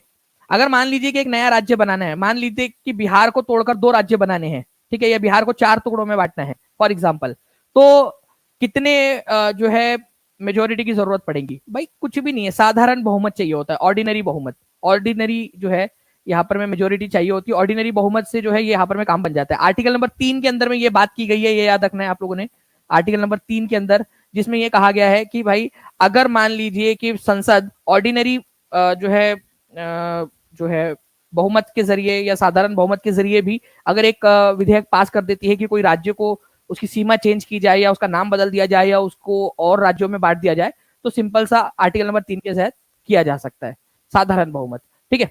चलिए आगे बढ़ते हम लोग फ्रेंड्स, यहाँ पर में हु called the directive principle of state policy as manifesto of social and economic democracy in India, Bharat के अंदर में जो है ये सामाजिक और आर्थिक लोकतंत्र का घोषणा पत्र है, मतलब एक बड़ी बात है, ठीक है। इन्होंने ही नोवल फीचर भी कहा था, राज्य के नीति निर्देशक सिद्धांत को, directive principle of state policy को इन्होंने नोवल फीचर भी कहा था, जिनकी बात हम लोग कर रहे हैं, ठीक है। नोवल फीचर, नया नवाचार, नोवल फीचर कि एक नई चीज हमने डाली है। वैसे हमने आयरलैंड से लिया था, लेकिन इसके अंदर का जो कंसेप्ट है वो कंटेंट हमारा है भारत का। तो manifesto social and economic democracy, ये कहा था डॉक्टर बी आर आम्बेडकर ने, ये याद रखना है आप लोगों ने, ठीक है। अगर राज्य के नीति निर्देशक सिद्धांत की बात करूं फ्रेंड, तो ये आर्टिकल नंबर 36 से लेकर 51 तक में दिए गए हैं, पार्ट नंबर 4 है, ठीक है, पार्ट नंबर 4, ये याद रखना है आप लोगों ने, ठीक है। और कौन से देश से हमने उधार लिया है? आयरलैंड के देश से हम लोगों ने इस कंसेप्ट को उधार लिया था। नेक्स्ट क्वेश्चन की तरफ हम लोग आगे बढ़ते हैं। आपको बता रहे भारत में अंतरराज्यीय परिषद स्थापित करने की शक्ति किसके पास है? मतलब इंटर स्टेट काउंसिल जो है अगर स्थापित करना है तो ये शक्ति किसके पास में दी गई है? ओके, इंटर स्टेट काउंसिल, अंतरराज्य परिषद का मतलब होता है इंटर स्टेट काउंसिल। देखिए, इंटर स्टेट काउंसिल का मतलब होता है कि एक ऐसी काउंसिल जो भारत के राज्यों में से कुछ राज्यों को लेकर, ठीक है, उनके बीच में काउंसिल्स बना दी जाए ताकि वो आपस में अपने मुद्दों को सुलझा सके, कैसे एक साथ डेवलप करना है वो सारी चीजें जो है डिसाइड कर सके। तो अगर मान लीजिए कि इंटर स्टेट काउंसिल बनाना है तो इसका प्रावधान आर्टिकल नंबर 263 में दिया गया है। तो इंटर स्टेट काउंसिल का आर्टिकल कौन सा है ये आप लोग लिखोगे कमेंट में, जल्दी से लिखो पहले, जल्दी से। इंटर स्टेट काउंसिल का आर्टिकल कौन सा है? हर एक बच्चा जल्दी से लिख देगा, इंटर स्टेट काउंसिल का आर्टिकल कौन सा है, ठीक है, 263 है। उसके बाद में जो है फ्रेंड्स, अगर मैं बात करूं आप लोगों से कि इंटर स्टेट काउंसिल का आर्टिकल 263 आप लोगों ने लिख दिया है, इसको बनाने का अधिकार जो है वो किसके पास में है? राष्ट्रपति के पास में है। लेकिन इसके अध्यक्ष कौन होगा? ठीक है, अगर इसके अध्यक्ष की बात की जाए तो इसका अध्यक्ष जो है प्रधानमंत्री होगा, ये याद रखना है आप लोगों ने, ठीक है। इसका अध्यक्ष प्रधानमंत्री होगा, ये एक इंपॉर्टेंट पॉइंट है आप लोगों का, ठीक है। तो इंटर स्टेट काउंसिल बनाने का अधिकार ये दिया गया है राष्ट्रपति को। राष्ट्रपति के जो है सिफारिश पर, राष्ट्रपति के बोलने पर ये लगेगा। लेकिन ये याद रखना है आप लोगों ने कि इसको बनाने का जो अधिकार है, ठीक है, वो किसके पास में दिया गया है? ठीक है, इसको बनाने का अधिकार जो है राष्ट्रपति के पास में, लेकिन अध्यक्षता कौन करेगा? तो अध्यक्षता जो है ये याद रखना है आप लोगों ने, ये करेगा प्रधानमंत्री, ठीक है। इंपॉर्टेंट है, बनाएगा कौन? राष्ट्रपति, अध्यक्षता कौन करेगा? प्रधानमंत्री। तो ये 2 पॉइंट है जो आप लोग याद रख लीजिए अच्छे से। ओके, नाउ नेक्स्ट क्वेश्चन की तरफ में हम लोग आगे बढ़ते हैं फ्रेंड्स। असत्य मेल को चुनना है आप लोगों ने, कौन सा वाला असत्य है, ठीक है। बीपीएससी ऑडिटर की एग्जाम के अंदर में आया हुआ क्वेश्चन, अनुच्छेद 48 समान नागरिक कोड नहीं है भाई, समान नागरिक कोड नहीं है, तो 4 बीज 8 बीज, 4 बकरे बकरी 8 बकरे बकरी, समान नागरिक संहिता तो 44 है आपका, तो ये आंसर ये गलत है, ठीक है। आपसे गलत वाला पूछा है ना, ठीक है। प्रारंभिक बाल्यावस्था की देखभाल नहीं, 50-50 का मतलब होता है कि एग्जीक्यूटिव और न्यायपालिका बीच में पावर का बंटवारा कर देना, ये भी गलत है। अनुच्छेद 49 जो है ग्राम पंचायत का गठन नहीं, ग्राम पंचायत का गठन जो है आर्टिकल नंबर 40 में दिया गया है, ठीक है। अनुच्छेद 40 कार्य का अधिकार नहीं, वो तो ग्राम पंचायत का है, ठीक है, ये भी गलत है। समान कार्य के लिए समान वेतन आर्टिकल नंबर 5, भाई यहाँ तो मतलब इतने सारे हैं जो गलत है, तो आंसर क्या हो जाएगा यहाँ पर में? उपर्युक्त में से एक से अधिक, गलत ही गलत दिया है यहाँ पर में, ठीक है, उपर्युक्त में से एक से अधिक। तो यहाँ पर में एक पॉइंट है, एक चीज है। अब यहां पर में आप लोग ध्यान दीजिए, एक क्वेश्चन, एक ऑप्शन यहां पर में इस प्रकार का दिया हुआ है, उपयुक्त सभी, ठीक है, उपयुक्त सभी। जब ये क्वेश्चन ये यहां पर में पॉइंट आ जाता है, ठीक है, यहां पर में डी के अंदर में आप देखिए उपयुक्त सभी दिया हुआ है, एक से अधिक तो है ही यहां पर में, लेकिन उपयुक्त सभी यहां पर में ऑप्शन दिया हुआ है ना, तो आप लोगों ने पहला प्रेफरेंस, ये क्वेश्चन को ध्यान से समझिएगा आप लोग, पहला प्रेफरेंस आपने ये देना है, क्योंकि सारे के सारे सही है, सारे के सारे गलत है, और आपसे जो है बोला है कि असत्य मेल को चुने और सारे के सारे गलत है, तो आपका आंसर उपयुक्त में से एक से अधिक नहीं बल्कि उपयुक्त सभी आपका आंसर होगा। ये समझ में आया क्या? क्यों है? क्योंकि यहां 4 में पहले ही बोल दिया कि सारे के सारे गलत है, ठीक है, तो आपका पहला प्रेफरेंस ये देना है आप लोगों ने। ओके, उपयुक्त सभी। निम्नलिखित में से किस प्रधानमंत्री ने किसी राज्य के मुख्यमंत्री के रूप में कार्य नहीं किया? ठीक है, एनटीपीसी टीयर 1 की एग्जाम में भी आया था ये क्वेश्चन, बिहार पुलिस की एग्जाम के अंदर में भी आया है, ठीक है। चौधरी चरण सिंह जो है फ्रेंड्स, ये यूपी के मुख्यमंत्री रह चुके हैं। पीवी नरसिम्हा राव जो है, एचडी देवेगौड़ा, चंद्रशेखर, तो चंद्रशेखर जो है फ्रेंड्स ये कहीं के भी सीएम नहीं रहे। पीवी नरसिम्हा राव आंध्र प्रदेश के रह चुके हैं, ठीक है। एचडी देवेगौड़ा कर्नाटका के रह चुके हैं, ठीक है। तो चंद्रशेखर, ये याद रखना है आप लोगों ने फ्रेंड्स, किसी भी जो है राज्य के मुख्यमंत्री नहीं रहे। ओके, इसको आपको समझना है ना, आप ऐसे समझिए कि आज हमारे देश के प्रधानमंत्री कौन है? जल्दी बताइए, क्या वो किसी राज्य के मुख्यमंत्री थे पहले, प्रधानमंत्री बनने के पहले, हाँ या ना? जल्दी बताओ, अगर थे तो कौन से राज्य के थे, ये कमेंट करके बता दीजिए आप लोग। अगर आपने ये आंसर कर दिया मतलब आपको क्वेश्चन समझ में आ गया। अब आंसर क्या है वो मैं आपको बता दे रहा हूं, ठीक है। तो चंद्रशेखर जो है 8वें प्रधानमंत्री थे जो कभी भी मुख्यमंत्री नहीं रहे। एक और व्यक्ति है फ्रेंड जो कभी भी मुख्यमंत्री नहीं रहे। बेसिकली दो ऐसे और व्यक्ति है जो कभी भी मुख्यमंत्री नहीं रहे। बेसिकली अगर मैं बात करूं तो 3 हो जाते हैं, ठीक है, 4 भी हो जाते हैं। मैं आपको बताना चाहूंगा फ्रेंड्स की जवाहरलाल नेहरू किसी भी राज्य के मुख्यमंत्री नहीं रहे, ठीक है। लाल बहादुर शास्त्री किसी भी राज्य के मुख्यमंत्री नहीं रहे, ठीक है। तीसरा, इंदिरा गांधी कभी भी किसी भी राज्य के मुख्यमंत्री नहीं रही, ठीक है। आप लोगों ने याद रखना है एक है आपका अटल बिहारी वाजपेयी। अटल बिहारी वाजपेयी जी कभी भी किसी भी राज्य के मुख्यमंत्री नहीं रहे। मनमोहन सिंह जी, मनमोहन सिंह किसी भी राज्य के मुख्यमंत्री नहीं रहे। वही अगर मैं नरेंद्र मोदी जी की बात करूं, ठीक है, तो नरेंद्र मोदी जी, ठीक है, ये मुख्यमंत्री अभी भारत के प्रधानमंत्री है, लेकिन ये गुजरात के सीएम रह चुके हैं, गुजरात के, ठीक है, गुजरात के सीएम रह चुके हैं। तो ये बेसिकली क्वेश्चन था आप लोगों का। ओके, तो ये चंद्रशेखर जो है फ्रेंड्स, ये याद रख लेना आप लोगों ने, ये भी किसी भी इनके अलावा, ठीक है, किसी भी राज्य के मुख्यमंत्री नहीं रहे। नाउ आगे बढ़ते हम लोग फ्रेंड्स, यहां पर मैं नेक्स्ट क्वेश्चन की तरफ में हमारे, who among the following is not appointed by president of India, इनमें से किसकी नियुक्ति राष्ट्रपति के द्वारा नहीं की जाती है?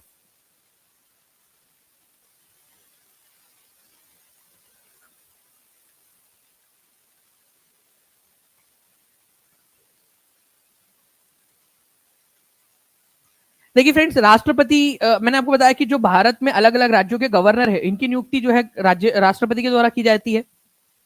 प्रधानमंत्री की नियुक्ति राष्ट्रपति के द्वारा की जाती है।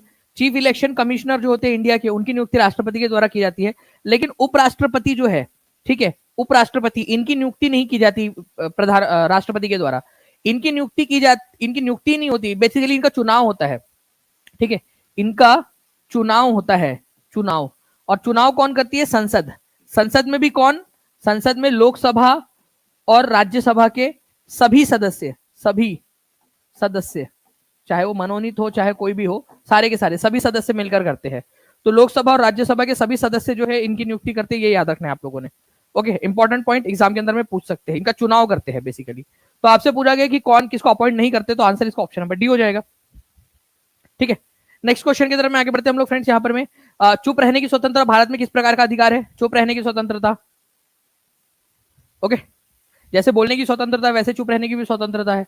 तो बताइए, तो चुप रहने की स्वतंत्रता है फ्रेंड्स भारत के संविधान के अंदर में आपको, ठीक है, दी गई है। और ये फंडामेंटल राइट है आपका। मान लीजिए कि आपको जो है कल जाके पुलिस उठाकर लेकर चले जाए, ठीक है, कि भाई आप लोग जो है इतना बढ़िया सेशन देख रहे थे, इतने सारे क्वेश्चन करा रहे थे और आप लोगों ने इसको शेयर नहीं किया, बहुत सारे बच्चे जिन्होंने लाइक नहीं किया, और आप लोगों को जो है वो उठाकर लेकर चले जाए पुलिस, ठीक है, दो दो हाथ इधर से पकड़े पुलिस वालों ने, दो पैर नीचे से पकड़े, उठा के लेके चले जाए आप लोगों को, ठीक है, और बोले कि बताओ कि किसके दबाव में तुमने जो है वो शेयर नहीं किया था, किसके दबाव में तुमने लाइक नहीं किया सेशन को। तो फ्रेंड्स आप जो है अपने खिलाफ कि नहीं क्यों नहीं किया, तो आप वहां पर में चुप रह सकते हो कि क्योंकि आपको पता है यार आपने गलत की, लेकिन आप बताना नहीं चाहते, आप चुप रहना चाहते हो। तो चुप रहने की स्वतंत्रता आपको फंडामेंटल राइट है आपका कि चुप रह करके ना बताए, ठीक है। तो चुप किसी भी केस में अगर मान लीजिए, ओके, अगर आपको एक चीज ऑन अ सीरियस नोट, एक चीज बता दूं आपको कि आप लोगों को आपके खुद के खिलाफ गवाह बनने के लिए दबाव नहीं डाला जा सकता। कल जाके ये नहीं बोल सकते कि भाई यहां पर में ममता कुमारी जी जो है उनको उठाकर लेकर चले गए और बोले कि बोलो कि तुमने गांधी जी की हत्या की थी करके, ठीक है, और ममता कुमारी जो है वो डर के मारे बोल दे हाँ हाँ मैंने की थी गांधी जी की हत्या। तुम्हारा जन्म कब हुआ था? 1999 में। अरे गांधी जी की तो अस्थियां भी पता नहीं कहाँ, ठीक है, चली गई होंगी उस समय में, प्रशांत महासागर में चली गई होंगी, ठीक है, उस समय तक तो बेसिकली आपको आपके खिलाफ जो है वो आप अपने खुद के खिलाफ गवाह नहीं बन सकते, ठीक है। आप क्या कर सकते हो ना, ठीक है, आप अपने जो है गुनाह कबूल कर सकते हो, ठीक है, कि हाँ मैंने ये गुनाह किया है, ठीक है, लेकिन आपको उसके आधार पर सजा नहीं होगी। ओके, कल जाके मान लीजिए कि भावेश सर ने बोला कि अकबर की हत्या जो है, अकबर के खाने में जहर मैंने मिलाया था, ओके, तो वो उन्होंने बोल दिया कि हाँ मैंने किया। अब काम पुलिस का है कि वो जो है जाकर जांच करे कि क्या सच में उन्होंने किया था ये काम, ठीक है। और अगर सबूत ना मिले तो भावे सर चिल्लाते रह जाए कि मैंने मारा था, अशोका को भी मैंने मारा, जो है अकबर को भी मैंने मारा, गांधी जी को भी मैंने मारा, ठीक है, चिल्लाते रह जाए, उनको कोई सजा नहीं हो सकती अगर उनके खिलाफ सबूत नहीं मिल रहा है। तो ये बात बहुत इंपॉर्टेंट है। कई सारे मूवीज में ऐसा दिखाया जाता है कि उन्होंने गुनाह कबूल कर लिया और उसको सजा हो गई। अरे ऐसा नहीं होता, आप खुद के खिलाफ जो है वो नहीं बन सकते, ठीक है। चलिए आगे बढ़ते हैं हम लोग फ्रेंड्स, यहां पर मैं नेक्स्ट क्वेश्चन की तरफ में, लेकिन मैं आप लोगों से जो है 10 जो है पॉइंट्स बताने की आज्ञा चाहूंगा आप लोगों को, लेकिन आने वाले जो क्वेश्चन है वो बहुत अच्छे से समझ में आ जाएंगे, ठीक है, ध्यान से समझिए आप लोग।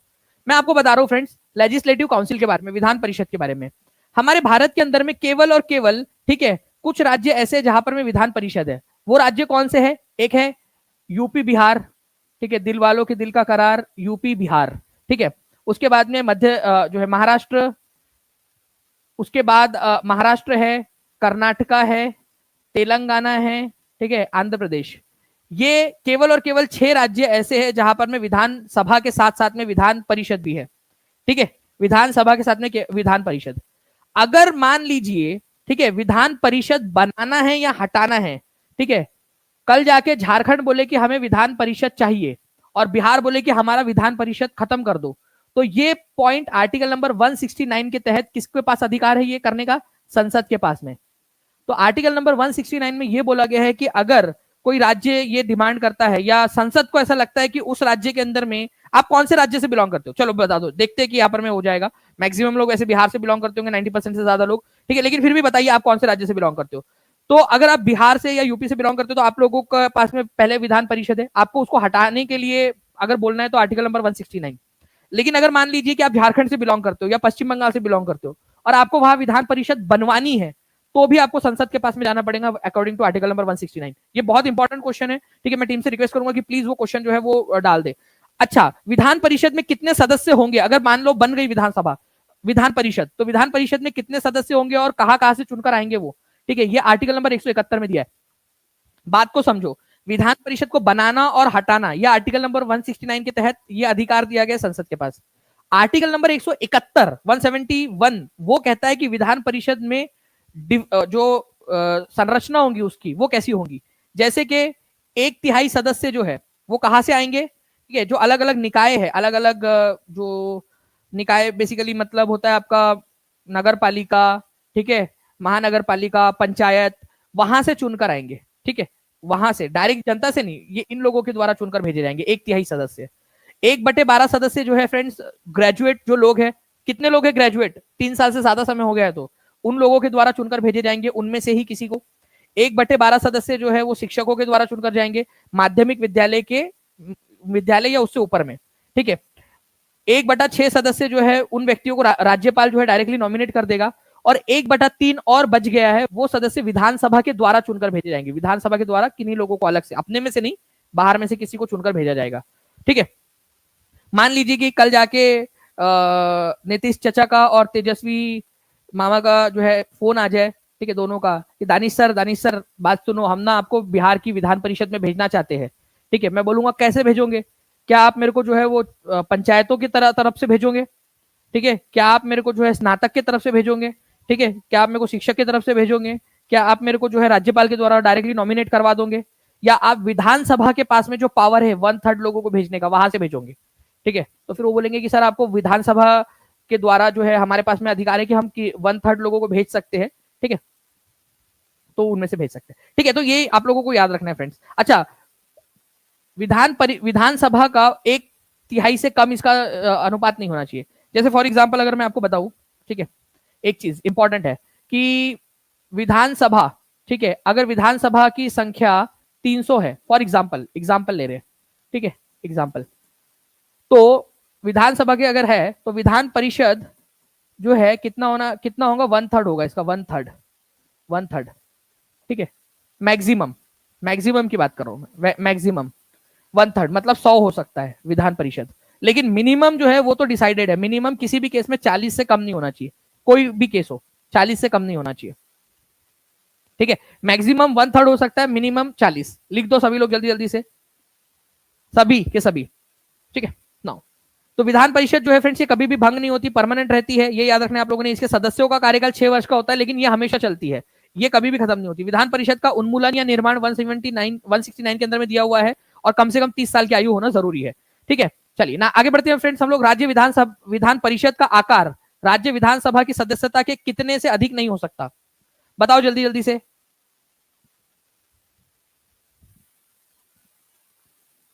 जल्दी जल्दी से बताएंगे आप सभी के सभी,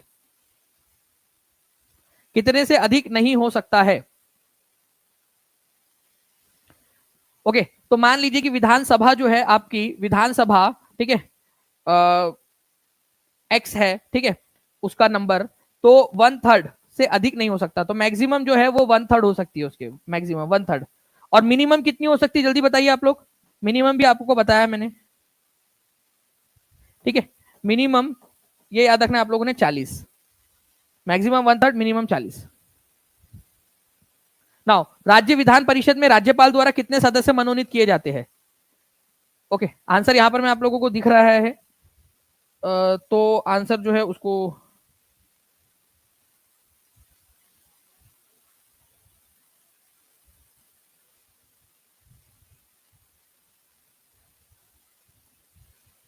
बताइए जल्दी जल्दी से, आंसर क्या होगा? देख तो नहीं लिया आप लोगों ने?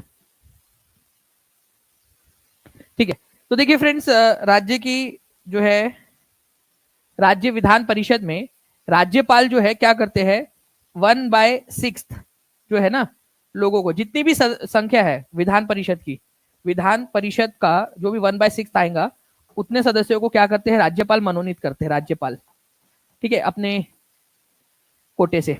ठीक है, ऑब्वियसली बात है वो अपने मनमर्जी से नहीं करते, जो भी उनको जो संसद है, ठीक है, जो उनकी विधानसभा है और जो बेसिकली वहां की सरकार है उनके सिफारिश के आधार पर करते हैं वो।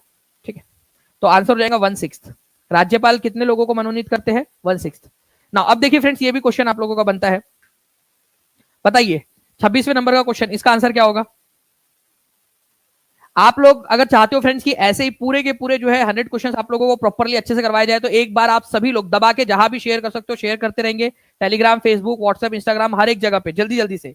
ठीक है, ये एक इंपॉर्टेंट क्वेश्चन है आप लोगों का। ठीक है, अगर आप लोगों से बोला जाए कि किसी राज्य में विधान परिषद की स्थापना या समाप्ति का प्रावधान करना है तो भारतीय संविधान के कौन से इसमें दिया गया है? तो आर्टिकल नंबर 169 के अंदर में दिया गया है। कितने लोगों ने सही आंसर लगाया? हाथ ऊपर करके बता दो जल्दी जल्दी से। ठीक है, तो आंसर जो है फ्रेंड्स आप लोगों का क्या हो जाएगा? ठीक है, 169। अगर बनाना भी है या हटाना भी है तो आर्टिकल नंबर 169 के अंदर में बोला गया। बहुत ही इंपॉर्टेंट क्वेश्चन है ये, बार बार पूछा जाता है आप लोगों से। ठीक है, लिख दो अगर विधान परिषद बनाना है या हटाना है, लिख कमेंट के अंदर में लिखते रहेंगे, ये बहुत ज्यादा इंपॉर्टेंट क्वेश्चन है आपका। ठीक है, बार बार पूछा जाता है ना। अब देखिए 27वें नंबर का question, which of the following freedoms is not available to Indian citizen under constitution? Bharat के नागरिकों को प्राप्त नहीं है। ठीक है, स्वतंत्रता प्राप्त नहीं है, भारत के लोगों को प्राप्त नहीं है। Freedom of speech and expression, वाह जी वाह, बिल्कुल है हमारे को। भाषण और अभिव्यक्ति की स्वतंत्रता। Freedom to form association and union, ये भी हमारे पास में मौजूद है, हम संघ बना सकते हैं, समुदाय बना सकते हैं। ठीक है, freedom to reside in any part of India, भाई मेरी मर्जी, ठीक है, जाके अंडमान निकोबार के सबसे दक्षिणी कोने में जाके बस जाऊंगा। ठीक है, पानी पूरी का ठेला लगाएंगे वहां पर में, ये सारे अधिकार हमारे पास में मौजूद है। तो ऐसा कोई भी अधिकार यहाँ पर में मौजूद ही नहीं है जो हमारे को नहीं है भाई, नन ऑफ दी अबव, इनमें से कोई ऐसा है ही नहीं जो नहीं है।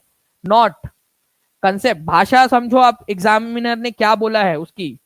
ठीक है, तो कोई ऐसा यहाँ पर मैं ऑप्शन दिया ही नहीं है जिसको मैं निगेटिव मार्क कर सकूं। यहाँ देखो पॉजिटिव पॉजिटिव पॉजिटिव कि ये भी अधिकार मौजूद है, ये भी मिला हुआ है, ये भी मिला हुआ है हमको। तो ऐसा कोई अधिकार है ही नहीं यहाँ पर में जो हमारे भारतीयों को अवेलेबल ना हो इनमें से। ठीक है, तो none of the above answer होगा। समझ में आया क्या? जल्दी बताइए, क्योंकि नहीं पूछा था यहाँ पर में, ये बहुत इंपॉर्टेंट है। ठीक है, तो क्वेश्चंस की प्रैक्टिस करने से होगा, जितना ज्यादा प्रैक्टिस करोगे उतना ज्यादा आप लोगों के लिए ये होता जाएगा अच्छे से। नाउ नेक्स्ट क्वेश्चन की तरफ में आगे बढ़ते हैं हम लोग फ्रेंड्स। आर्टिकल नंबर 19 के अंदर में ये सारे के सारे आपको दिए गए और ये पूरा मैंने डिटेल में पढ़ाया है विथ जो है आपको एक्सप्लेनेशन। मैंने आर्टिकल नंबर 19 के अंदर में आपको किस तरीके से फ्रीडम ऑफ प्रेस, ठीक है, प्रेस की स्वतंत्रता कहां पर में दी गई है, प्रेस या मीडिया की स्वतंत्रता, फ्रीडम ऑफ प्रेस, ये अभिव्यक्ति की स्वतंत्रता के अंदर में दिया गया है। ये आपको मैंने प्रूफ के साथ दिखाया हुआ है वहां पर में पेड क्लास के अंदर में। ठीक है, जजमेंट, सुप्रीम कोर्ट के जजमेंट के साथ। ठीक है, which right is specific to minorities, कौन सा अधिकार केवल अल्पसंख्यकों को मिला हुआ है, अल्पसंख्यक। अब ये अल्पसंख्यक या माइनॉरिटीज जो है दो प्रकार के होते हैं, एक होते हैं धार्मिक आधार पर। ठीक है, भारत में हिंदू धर्म को छोड़कर जितने भी है वो अल्पसंख्यक है, धार्मिक आधार पर या हो सकता है भाषा के आधार पर। जैसे कि अगर आप हिंदी भाषी हो, अगर अगर आप तमिलनाडु में चले जाओगे तो तमिलनाडु के अंदर में आप माइनॉरिटी हिंदी भाषी हो जाओगे, माइनॉरिटी में आ जाओगे। वैसे ही अगर आप धार्मिक तौर पर जो है हिंदू के अलावा, तो आप माइनॉरिटी में बौद्ध हो जाए, जैन हो जाए, मुस्लिम हो जाए, सिख, ईसाई, ये धार्मिक माइनॉरिटीज है। तो right to freedom of religion ये तो सबको सबको मिला हुआ है। Right to freedom of religion all minorities के अलावा भी है, सबको, हिंदुइज्म और बाकी सब लोगों को भी अपना है राइट टू फ्रीडम, ये भी सबको मिला हुआ है। ठीक है, सबको, हर को, ऑल, सबको मिला हुआ है, not only minorities. Right to constitutional remedy, संवैधानिक उपचार का अधिकार, अगर आपको आपके फंडामेंटल राइट नहीं मिल रहे तो कोर्ट चले जाओ, ये भी सभी को मिला हुआ है। ठीक है, तो which right is specific to minorities, ऐसा यहां पर में कोई भी नहीं है जो केवल और केवल माइनॉरिटीज के लिए है। तो ये none of the above answer होगा। क्यों? क्योंकि माइनॉरिटीज को जो अधिकार दिए गए फ्रेंड्स, वो आप लोगों के स्पेसिफिकली आप लोगों को बताना चाहूंगा कि आर्टिकल नंबर 29 और आर्टिकल नंबर 30 में दिए गए हैं। इसमें बोला गया है कि अपनी भाषा को बचा के रखने का अधिकार। जैसे मैथिली भाषा, कितने लोग हैं जो मैथिली बोलते हैं, भोजपुरी बोलते हैं, कई सारे इलाकों में वो माइनॉरिटीज में होंगे, तो अपनी भाषा को बचाने का अधिकार, अपने कल्चर को, अपने स्क्रिप्ट को बचाने का अधिकार, ये माइनॉरिटीज को दिया गया आर्टिकल नंबर 29 में। इसके अलावा अपने एजुकेशनल इंस्टीट्यूशंस बनाने का अधिकार, ठीक है, अपने एजुकेशनल इंस्टीट्यूशंस या फिर अपने शैक्षणिक संस्थान और उनके प्रशासन को और उनके जो भी देखरेख है, ठीक है, उसको करने का अधिकार ये दिया गया है। ठीक है, माइनॉरिटीज को। तो आर्टिकल नंबर 29 और आर्टिकल नंबर 30 ये जो है फ्रेंड्स, ये दो अधिकार है जो केवल माइनॉरिटीज को है। और माइनॉरिटीज भी दो प्रकार की है, धार्मिक तौर पर और भाषाई तौर पर, दोनों ही प्रकार की माइनॉरिटीज को ये दिया गया। नाउ फ्रेंड्स देखिए, according to which article of Indian constitution it is obligatory for government to promote welfare of other backward class. ठीक है, अन्य पिछड़ा वर्ग जो है उनके कल्याण को बढ़ावा देने के लिए अनिवार्य है। बताइए जल्दी से।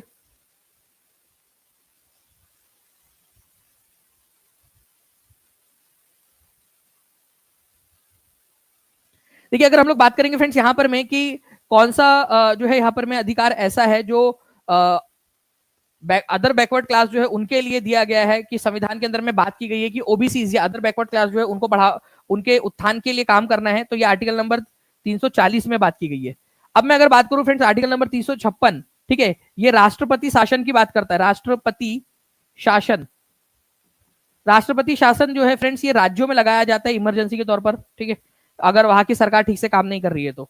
ओके, तो ये राष्ट्रपति शासन से रिलेटेड था, तो एक ऑप्शन तो आप आराम से एलिमिनेट कर भी सकते थे। ठीक है, तो आंसर आप लोगों का क्या हो जाएगा? आंसर जो है फ्रेंड्स आप लोगों का हो जाएगा option number B. Next question, इसको पढ़िए जल्दी से, बताइए इसका आंसर क्या होगा।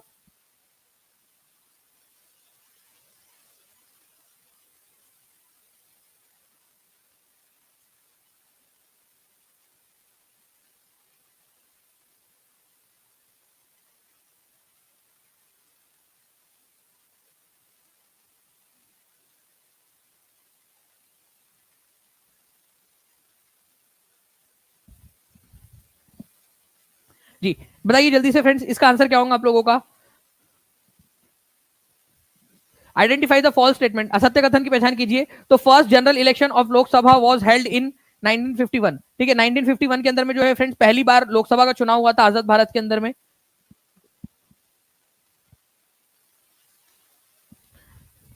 तो आजाद भारत के अंदर में पहला जो चुनाव हुआ था फ्रेंड्स, आम चुनाव जो भारत के अंदर में हुआ था वो हुआ था 1951 में। बिल्कुल सही है। Ballot paper with name of all candidates in the constituency were used for elections in Indian since independence. ठीक है, देखिए स्वतंत्रता के बाद से ही भारत में चुनावों के लिए एक निर्वाचन क्षेत्र के सभी प्रत्याशियों के नाम वाले मत पत्रों का प्रयोग हो रहा है। ठीक है, तो स्वतंत्रता के बाद, ठीक है, भारत में जो चुनाव हुए थे फ्रेंड्स, ठीक है, अब के 2004 तक के, उसके अंदर में क्या हुआ, मतलब उससे पहले से भी ईवीएम मशीन आ चुकी थी, लेकिन ठीक है, भारत में आम चुनाव के लिए बहुत लंबे समय तक क्या हुआ है कि हम लोगों ने जो है बैलेट पेपर का इस्तेमाल किया। बैलेट पेपर के अंदर में क्या होता है, आपको बता दूं कि एक लिस्ट होती थी, आपको एक पर्ची दी जाती थी, उसमें से किसको आपको वोट देना, उसके सामने टिक लगा के आपको वो पर्ची को मोड़ के वो डब्बे में डालना पड़ता था। कितने लोगों ने देखा है वो मूवीज वगैरह में, कहीं ना कहीं आप लोगों ने देखा होगा। ठीक है, कि वो पर्ची मोड़ कर डालना पड़ता था। तो बैलेट पेपर का इस्तेमाल जो है फ्रेंड्स लंबे समय से हो रहा है, ऐसा नहीं कि हमारे भारत में बैलेट पेपर का इस्तेमाल नहीं हुआ है। ठीक है, तो बैलेट पेपर का इस्तेमाल होता आ रहा है हमारे भारत में। 1990 के दशक के अंत में इलेक्ट्रॉनिक वोटिंग मशीनों के लिए मतपत्रों से मतदान की व्यवस्था के विस्थापन की शुरुआत हुई। तो 1990 के दशक में क्या हुआ, धीरे धीरे धीरे धीरे, ठीक है, जो बैलेट पेपर थे उनके जगह पे वोटिंग मशीन आनी स्टार्ट हो गई। ठीक है, तो ये भी बिल्कुल सही है। तो तीनों के तीनों सही है। असत्य पूछा है आप लोगों से, तो भाई असत्य एक भी नहीं है इसमें, ये सारे के सारे पॉइंट सही है। पहला चुनाव जो हुआ था 1951 में हुआ, आजादी के बाद से ही हम लोग बैलेट पेपर का इस्तेमाल कर रहे हैं। आप लोगों ने मूवीज में देखा होगा, कई बार क्या होता था, वो पूरा का पूरा बक्सा उठा के लेके चले जाते थे लोग, ठीक है। 1990 के दशक के अंदर अंत से ही हम लोगों ने इलेक्ट्रॉनिक वोटिंग मशीन का इस्तेमाल करना स्टार्ट किया, और फिर धीरे धीरे बाद में जाकर हमने, ठीक है, भारत के अंदर इलेक्ट्रॉनिक वोटिंग मशीन, ठीक है, वो पूरी तरह से इंट्रोड्यूस की। ओके, 2004-5 के चार से स्टार्ट हुआ और फिर पूरे भारत के अंदर में हम लोगों ने उसको स्टार्ट किया। ओके, चलिए, तो ये जो है फ्रेंड्स इंपॉर्टेंट पॉइंट था आपका, तो आंसर इसका ऑप्शन नंबर ई हो जाएगा। अब जो है फ्रेंड्स मैं यहां पर मैं आप लोग जल्दी से पढ़िए इन पॉइंट्स को।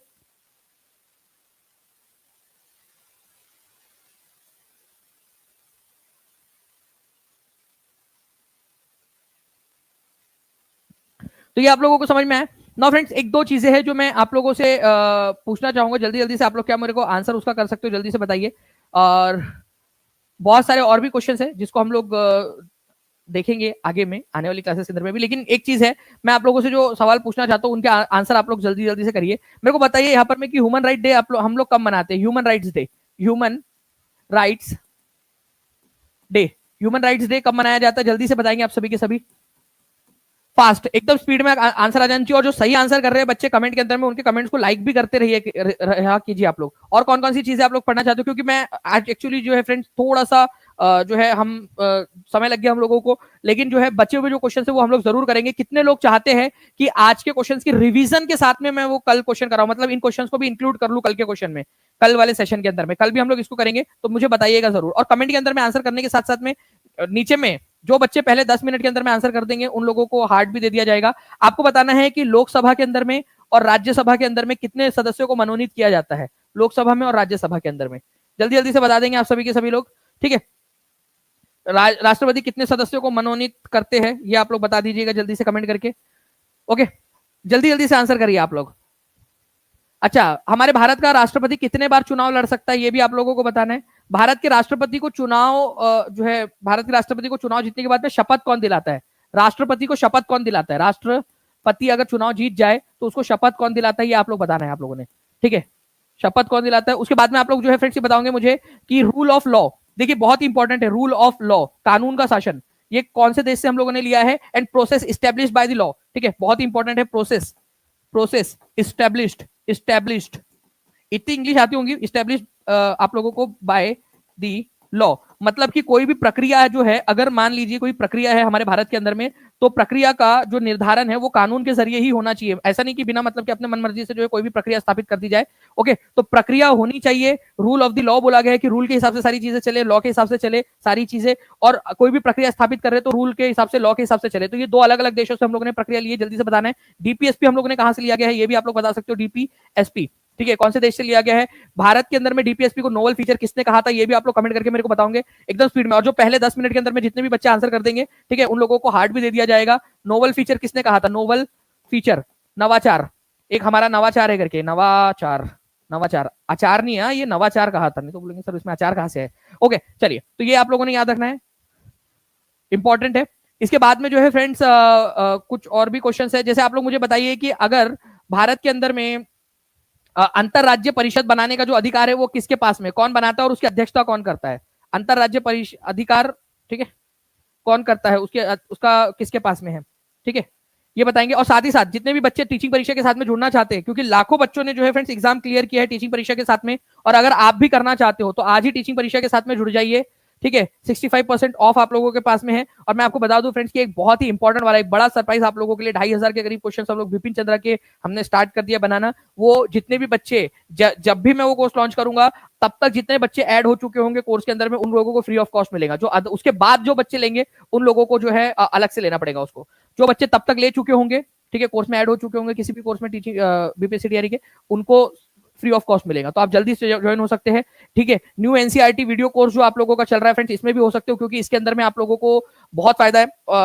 न्यू जो कंसेप्ट जो नए ऐड हुए वो भी आपको पढ़ने के लिए मिल रहे हैं, ठीक है। जो अदर स्टूडेंट्स है, जो अनपेड स्टूडेंट है, जिन्होंने कभी कोर्स नहीं लिया टीचिंग परीक्षा से, उनके लिए 799, और जो ओल्ड स्टूडेंट है जिन्होंने कभी ना कोई भी कोर्स लिया होगा उनके लिए केवल 399। और मैं हमेशा आपसे बोल रहा हूँ कि जो टीचिंग परीक्षा के स्टूडेंट रहेंगे उनको हमेशा एक कदम आगे रखा जाएगा, उनको बहुत सारी सहूलियतें भी जो है वो मिलती रहेंगी। साथ ही साथ जो है फ्रेंड 10,000 प्लस क्वेश्चन पीवाईक्यूज हम लोगों ने आप लोगों को प्रोवाइड किए हैं बीपीएससी के, जो न्यू स्टूडेंट्स है या अनपेड स्टूडेंट्स है, न्यू स्टूडेंट्स या अनपेड, ठीक है, जिन्होंने कभी कोई कोर्स नहीं लिया है टीचिंग परीक्षा से, उनके लिए 1420 रुपए का है। और जो बच्चों ने टीचिंग परीक्षा का कोर्स लिया हुआ है उन लोगों के लिए केवल 199 का। आप देखिए फर्क कितना है। तो हमेशा जो टीचिंग परीक्षा के स्टूडेंट्स रहेंगे पेड क्लास में, उनको लाइफ टाइम हमेशा हमेशा जो है फ्रेंड्स उन लोगों को कोई जो है रियायत मिलती रहेगी।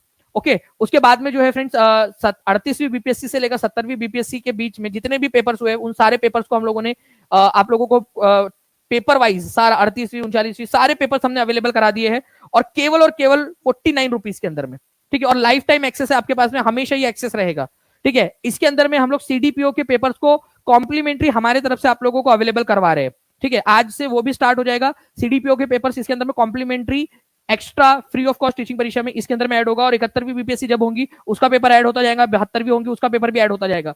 तो ये लाइफ टाइम एक्सेस है केवल 49 रुपए में आपको। तो जितने भी बच्चे जुड़ना चाहते हैं वो लोग जुड़ सकते हैं। ओके, चलिए इसको हम लोग जो है फ्रेंड्स ये सेशन को हमारा हम कल कंटिन्यू करेंगे, ठीक है। जितने भी क्वेश्चन है, और आप लोग जितने क्वेश्चन मैंने पूछा है वो बता दीजिए आप लोग। ओके, उसके बाद जो टेस्ट है वो भी आप लोगों की आज तो टेस्ट होंगी ही, जो 30 क्वेश्चंस मैंने कराए हैं, ठीक है, क्योंकि थोड़ा सा समय कम पड़ रहा है फ्रेंड्स आज हमारे पास में, ठीक है। तो हम लोग इसको कल कंटिन्यू करेंगे। ये जो 30 क्वेश्चंस पढ़ा है इसकी रिवीजन भी कल करवाऊंगा एकदम फास्ट फॉरवर्ड, और साथ ही साथ जो है जो हमारे बचे हुए 70 क्वेश्चन है उसको भी हम लोग करेंगे कल। तो कल एग्जैक्ट 2 बजे आप लोग आ जाइएगा। कल के सेशन को जाके नोटिफाई मी का बटन दबा दीजिए ताकि आपकी रिवीजन भी हो जाए कल साथ ही साथ, और सारे क्वेश्चन भी आप लोग कर ले, और सेशन को लाइक भी कर देना है। ओके, चलो thank you very much, take care and bye, God bless you all, thank you very much. जितने भी क्वेश्चंस मैंने पूछे आप लोगों से उनके आंसर्स जो है फ्रेंड्स आप लोग कर दीजिएगा कमेंट के अंदर में, ठीक है। चलो thank you very much, bye, thank you. Economics का भी करवाना है ऐसे ही, तो आप लोग मुझे कमेंट करके बताइएगा। जितने लोग कमेंट करेंगे और उनके ऊपर में बच्चों के ज्यादा लाइक्स आएंगे और जितने ज्यादा कमेंट रहेंगे उतने जल्दी मैं आप लोगों के लिए करवा पाऊंगा फिर इकोनॉमिक्स के भी क्वेश्चन, ठीक है। लिख दीजिएगा आप लोग कमेंट में। Thank you very much friends, bye, thank you. कल हम लोग सेम टाइम के ऊपर में करेंगे कल ज्योग्राफी को कंटिन्यू। तो कल के सेशन को लाइक करके नोटिफाई मी का बटन जरूर दबा देना है, और चैनल को सब्सक्राइब कर लीजिए। और जो बच्चे टीचिंग परीक्षा के साथ में जुड़ना चाहते हैं, नीचे में नंबर चल रहा है आप लोगों का, आप लोग देख सकते हो यहाँ पर में, ठीक है, 7611101101 9697888844। देखिए ये जो नंबर चल रहा है आपका, इसके ऊपर में कॉल या व्हाट्सएप आप लोग कर सकते हो, ठीक है, ताकि टीम आप लोगों की मदद कर सके। Thank you very much friends, bye, thank you.